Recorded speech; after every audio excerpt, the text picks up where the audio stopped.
Okay, now on to the more personal family questions, which somebody asked if it wasn't too personal, and it's not too personal, and I don't mind talking about it. Actually, it kind of makes me feel better to talk about all this kind of stuff. Someone asked, my family says, I feel like we hear about things they do, but don't know anything about them, like my sister.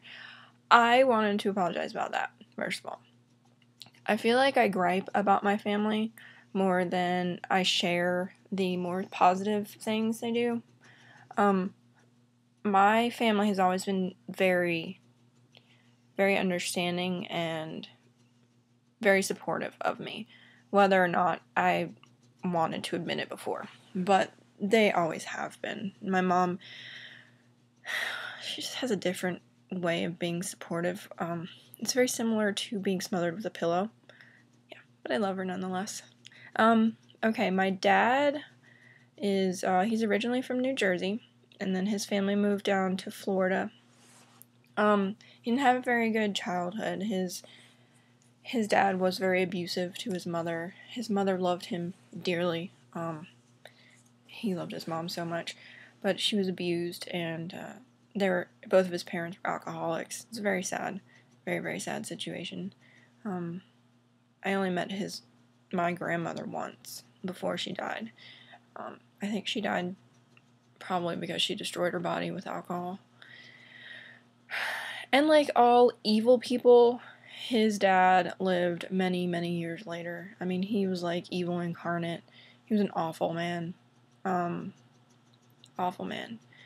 But my dad's awesome. He actually was one of the top BMX riders in the entire country. He was one of the very first ones. He was one of those really crazy nut jobs who used to, before they had all the jumps and everything, they would do tricks off of roofs of houses, because that is super safe. Like, top rider as in he would ride sponsored bikes, and they paid for him to go around, and it was pretty awesome. He still, he does motocross now, and he doesn't compete, but he does motocross now, and the man is 50 years old. He's still doing motocross, and he mountain bikes. It's nuts. Like, I'm like, Dad, you're old. You're not supposed to be doing that stuff anymore. But, yeah, he takes really good care of himself. You think I would learn from somewhere, but obviously I don't. My mom, who is my stepmom, let's see. Oh, more about my dad. My dad started working when he was like 15, and he was doing, I don't remember what he was doing when he was 15, but in his very early 20s he got into construction. Then this was all in Miami, and then after he got into construction, he became a crane operator, which is big time, important stuff down there to be an actual crane operator. From there, he started working for a company called Odebrecht. Apparently they liked him a lot because they moved him from Miami, all of us from Miami. He got another job up in Hilton Head. Anyone who's been through Hilton Head and been through the toll roads, you can thank my dad for that. He built it. And then they moved him up to Greensboro. So anyone who's been to Greensboro, who was going through it about 10 years ago when it was complete construction everywhere, you can thank my dad for that too.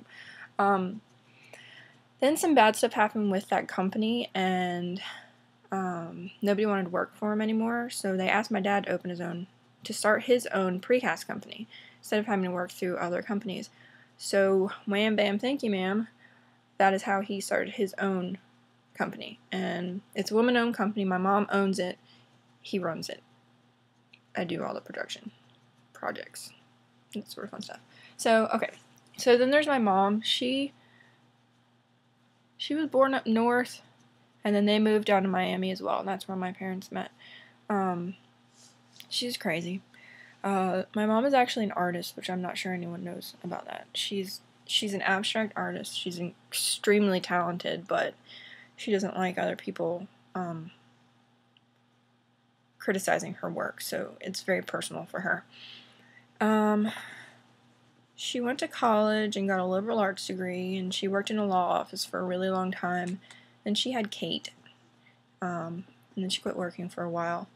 My mom is probably one of the most left-winged, extreme liberalist feminist anyone will have ever met in their life. Ever. But she's awesome. She's very liberating. She is very supportive. She's very open-minded, but it takes a little convincing sometimes, because she's very open-minded, but she's also very stubborn and very stuck in her ways. My sister is the key to getting her to do anything. As for my sister, let's see. She was born in Miami, and she started school in Miami, but my mom was not happy with the school system down there, so they started homeschooling. We moved up to Savannah, they kept homeschooling. We moved up here, kept homeschooling. I did the math part with her, and my mom did the rest of it. And then she was sent off to boarding school, the same boarding school that my mom went to, in New Jersey, Purnell, if anyone up there knows it. That's where my sister went to school. Now she is at High Point University, and she is graduating in 4 months, before me, by the way. And then she's probably going to get her master's, which is pretty awesome. I'm very proud of her for sticking with it through everything. She likes to make her own life pretty difficult. She's very dramatic, but you're not allowed to use the word drama around her.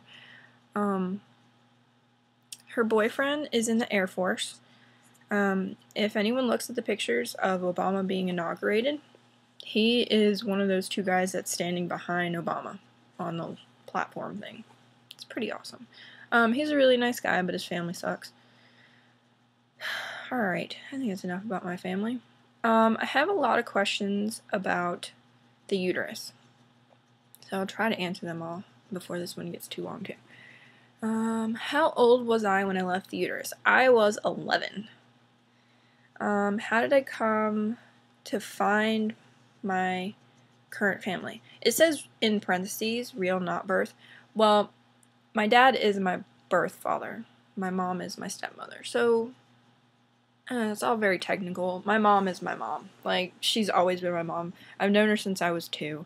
She has always been the one that's taken care of me. She's the one that's bathed me. She's the one that's fed me. She's the one that's made sure that I've gone to the dentist. She has been my mother. While the uterus was off doing whatever she was doing when she was doing it, she was the one taking care of me. And as strange as it is, I only saw them every other weekend. So it says a lot that she had that much impact on me. More so, well, she now does. When I was a teenager, I kind of had to work through that. Have I resolved any of the underlying issues with the uterus? Yes and no. I've gotten through a lot of it, but every once in a while, other stuff does creep up on me. I have serious rejection issues. Not so much rejection. What's the word? Abandonment issues. I have serious abandonment issues. I am terrified, constantly terrified of Matt leaving me. And I know in my heart he's not going to leave me. But it's so in my head that I'm not worthy of being kept around that it's... Anytime he gets upset about anything, and it doesn't even have anything to do with me, my brain goes, oh my god, he's going to leave me. And I know he's not. It doesn't even make sense to me. So I have to kind of process that and work through it and realize, well, he's not really going to leave you. This is your issue. You need to work through it and don't make it an issue. So, I have, but I haven't. I realized that some of my issues with abandonment are why I've had a hard time getting close to my family. When, the dark period I was talking about before,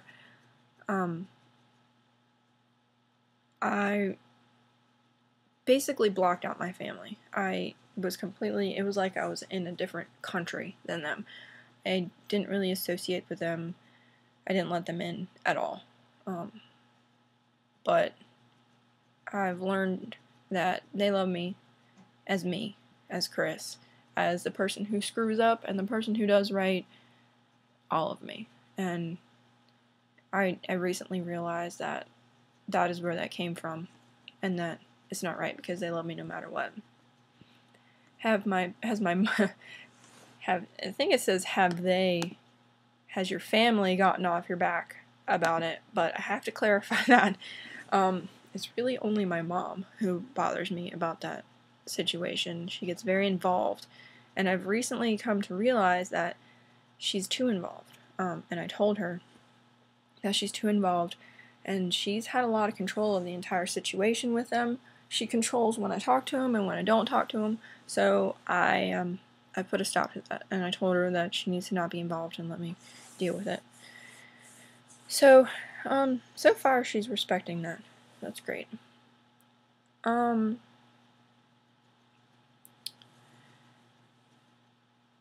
old was I when I was adopted? Well, I wasn't adopted, but I like to think I was adopted. Kinda.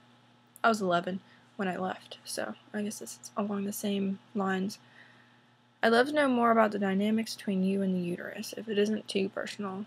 It's not too personal at all. Right now there are no dynamics. Background story. Between the ages of 1 and 11, I lived with her.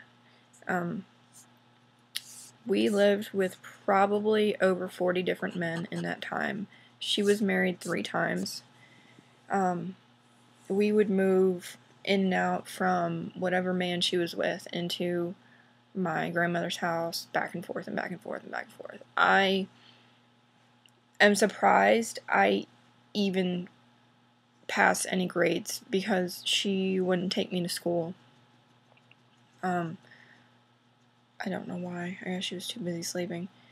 There's actually been more than one grade that my stepmom, had to write them letters to ask them to please pass me because she didn't want me to get failed from school because Lisa didn't take me to school.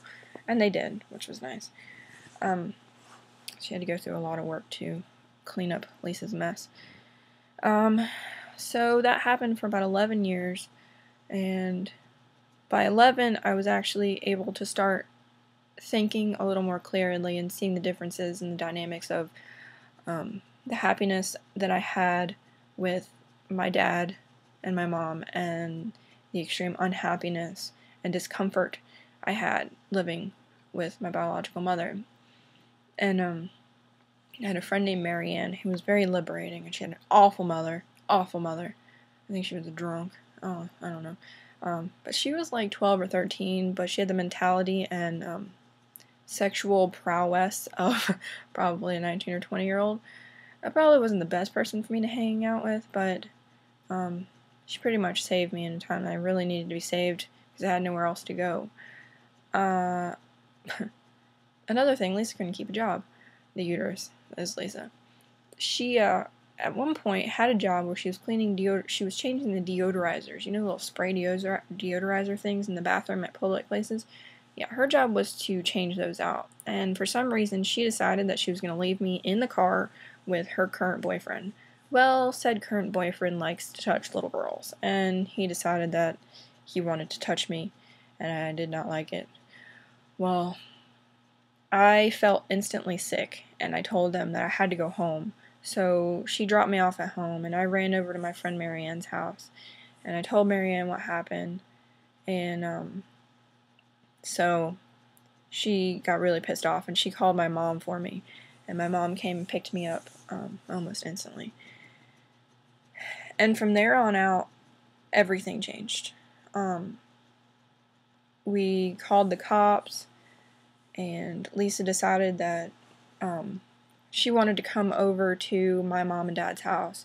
She wanted to look me straight in the eyes. You know, she said, I want to see if you're lying to me. Look at me straight in the eyes and tell me if you're lying. That's the one thing she always said to me that will forever stick in my head, and I will never, ever say that to my kids, ever.